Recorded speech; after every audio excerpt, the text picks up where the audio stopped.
বিসমিল্লাহির রহমানির রহিম। আসসালামু আলাইকুম। নতুন আরেকটি চাকরির খবর নিয়ে আপনাদের সাথে আছি আমি আজহাতুল্লাহ। এরকম নিত্য নতুন সরকারি ও বেসরকারি চাকরির খোঁজ খবর পেতে আমার এই আজহাতুল্লাহ অফিসিয়াল চ্যানেলটি সাবস্ক্রাইব করে রাখুন। ভিডিওটি ভালো লেগে থাকলে লাইক করবেন, কমেন্টস করবেন এবং শেয়ার করে দেবেন। সো চলুন কথা না বাড়িয়ে চলে যাই মূল ভিডিওতে। আজকে আমরা আলোচনা করব বাংলাদেশ রেলওয়ে যে একটি বিশাল নিয়োগ বিজ্ঞপ্তি প্রকাশ করেছে 551 জনের, সেই নিয়োগ বিজ্ঞপ্তির বিস্তারিত আলোচনা করব। তাই ভিডিওটি না টেনে ধৈর্য সহকারে শেষ পর্যন্ত দেখুন। আর ভিডিওর কোনো জায়গায় বুঝতে প্রবলেম হলে অবশ্যই আমাকে কমেন্টস করে জানাবেন। এছাড়াও বেশি প্রবলেম হলে ভিডিওর ডিসক্রিপশন বক্সে আমার ফেসবুকের লিংক দেওয়া থাকবে, আপনারা চাইলে সেখান থেকে গিয়ে আমার সাথে যোগাযোগ করতে পারেন। আপনাদের সমস্যা সমাধানের চেষ্টা করবো ইনশাআল্লাহ। চলুন কথা না বাড়িয়ে আমরা চলে যাই ডিরেক্ট যে সার্কুলার সেটাতে। এটি হচ্ছে বাংলাদেশ রেলওয়ে যে সার্কুলার এটি। এখন আমরা প্রথমেই দেখতে পাচ্ছি যে বাংলাদেশ রেলওয়ে নিম্নে বর্ণিত রাজস্ব খাতে স্থায়ী পদে আপনাকে জনবল নিয়োগ দেওয়া হবে। এখানে মোট 2টি পোস্টে 551 জন জনবল তারা নিয়োগ দেবে।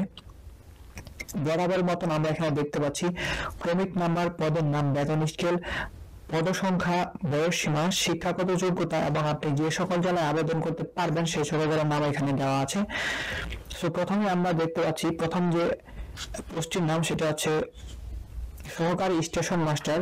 গ্রেড হচ্ছে আপনাদের 15 গ্রেডের, আর বেতন হচ্ছে আপনাদের 9,700 টাকা থেকে 23,490 টাকা পর্যন্ত, এবং পদসংখ্যা হচ্ছে এখানে 417টি, এবং বয়স সীমা দেওয়া আছে 18 থেকে 30 বছর পর্যন্ত যারা সাধারণ প্রার্থী তাদের জন্য, এবং যারা মুক্তিযোদ্ধার সন্তান তাদের জন্য আছে 18 থেকে 32 বছর বয়স। এবং শিক্ষাগত যোগ্যতা এখানে দেওয়া আছে যে কোনো স্বীকৃত বিশ্ববিদ্যালয় থেকে ন্যূনতম আপনাকে 2য় শ্রেণী বা সমমান সিজিপিএ নেওয়া আপনাকে উত্তীর্ণ হতে হবে।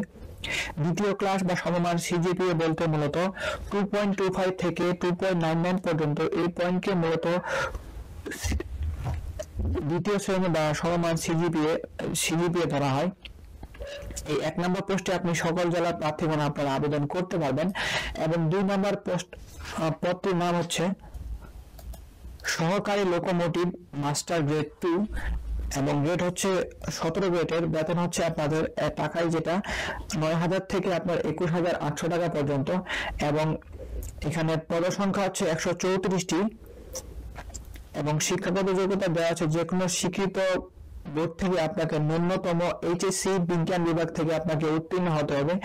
এছাড়া আমরা এখানে দেখতে পাচ্ছি যে এই সকল জেলা ব্যতীত এই যে কয়েকটা জেলার নাম লেখা আছে পাবনা, লালমনিরহাট, কুষ্টিয়া এবং আপনার নীলফামারী, এই জেলা ব্যতীত বাংলাদেশের সকল জেলা থেকে আপনি আবেদন করতে পারবেন। এছাড়া এই সকল জেলার যারা এতিম আছেন এবং প্রতিবন্ধী আছেন তারাও কিন্তু এই পোস্টের জন্য আবেদন করতে পারবেন। এক কথায় আপনি প্রতিবন্ধী হয়ে থাকলে বা আপনার এতিম হয়ে থাকলে আপনি সকল পোস্টের জন্য সকল জেলা থেকে আপনি আবেদন করতে পারবেন।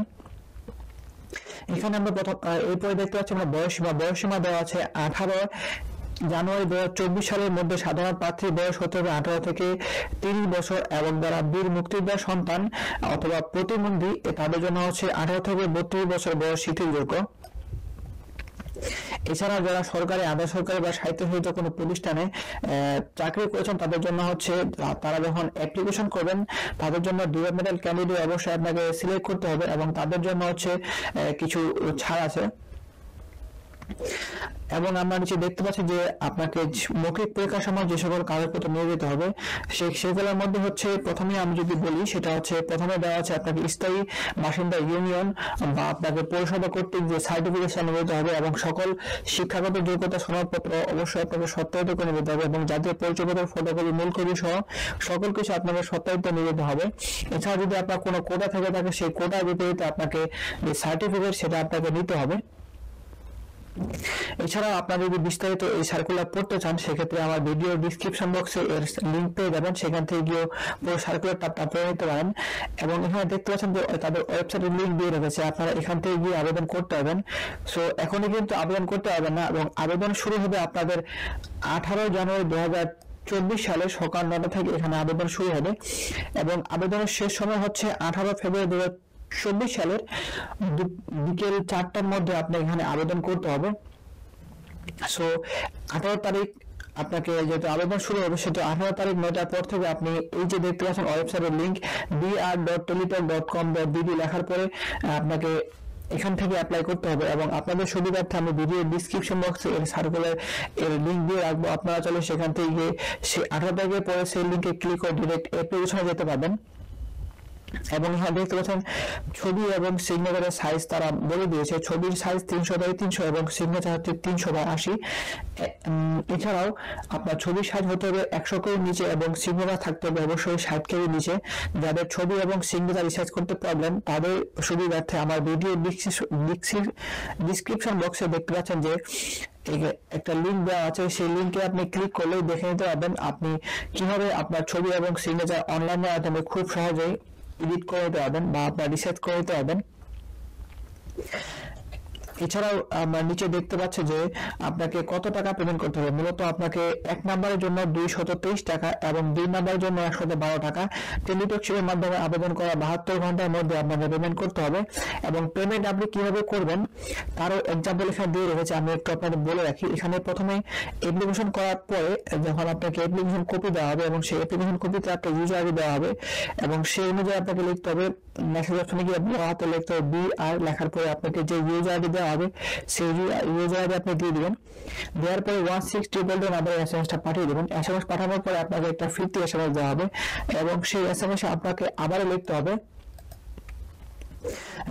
BR স্পেস দিয়ে আপনাকে যে আপনাকে একটা পিন নাম্বার দেওয়া হবে, সরি ইয়েস দিতে হবে ইয়েস লেখার পরে আপনাকে যে একটা পিন নাম্বার দিতে হবে, সেই পিন নাম্বার দেওয়া হবে 8 সংখ্যার, সেই পিন নাম্বার লিখে দিবেন। লিখে দেওয়ার পর 1600 নাম্বারে এসএমএসটা পাঠিয়ে দিতে হবে। সো এসএমএস পাঠানো হয়ে গেলে আপনাকে টাকা কেটে নেবে এবং আপনাকে ইউজার আইডি বা পাসওয়ার্ড দিয়ে দেওয়া হবে। সো এই ছিল মূলত পেমেন্ট পদ্ধতি। সো এই ছিল আজকের এই যে বাংলাদেশ রেলওয়ে যে সার্কুলারের বিস্তারিত কিছু ইম্পর্টেন্ট জিনিস এবং গুরুত্বপূর্ণ কিছু টপিক। সো আপনারা অবশ্যই 18 তারিখের পরে এটাতে আবেদন করতে যাবেন। 18 তারিখের আগে কিন্তু আবেদন করতে পারবেন না। এবং আবেদন আপনি কিভাবে করবেন তা গত অনেকগুলো ভিডিওতে আমি দেখিয়ে দিয়েছি। আপনি আবেদন কিভাবে করবেন সেইভাবে আপনি এটাতে আবেদন করে দিবেন, সকল পদ্ধতি সেম। সো আজকের ভিডিও এই পর্যন্তই, দেখা হবে অন্য কোনো ভিডিওতে। সেই পর্যন্ত সবাই ভালো থাকবেন, সুস্থ থাকবেন। আল্লাহ হাফেজ।